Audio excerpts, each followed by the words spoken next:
O'zbekiston Respublikasi Davlat gerbi to'g'risidagi qonun 1992-yil 2-iyulda O'zbekiston Respublikasi Oliy Kengashining 10-sessiyasida qabul qilingan. Davlatimiz gerbida xalqimizning tarixi, buguni va kelajagi o'z aksini topgan. Unda tarovatli vodiy uzra nur sochayotgan quyosh tasvirlangan. Bu serquyosh yurtimizga, undagi obod manzillarga ishora.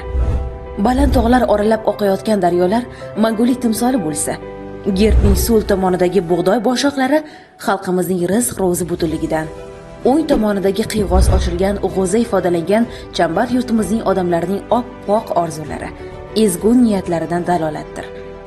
Gerbning yuqori qismida elu yurtimiz jipsligining ramzi sifatida 8 qirrali yulduz tasvirlangan. Uning ichida joylashgan yarim oy yulduz xalqimizning diniy diyonatiga xos muborak timsollardir. Gerbimiz markazida qanotlarini yozib parvozga shaylanib turgan humo qushi tasviri bor. Manbalarda qayd etilishicha, xalqimiz humoni azaldan davlat qushi sifatida tasavvur qilib kelgan.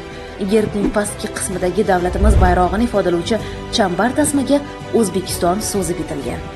Tamg'amizdagi barcha ramz va timsollar xalqimizning tinchlik, ezgulik, baxt, saodat, to'kinlik, farovonlik yo'lidagi orzu umidlarini o'zida namoyon etadi.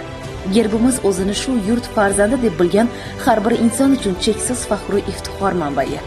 Yoshlarimizni vatanparvarlik, ajdodlarimiz an'analariga sodiq farzandlar etib tarbiyalash yo'lidagi muhim vositadir.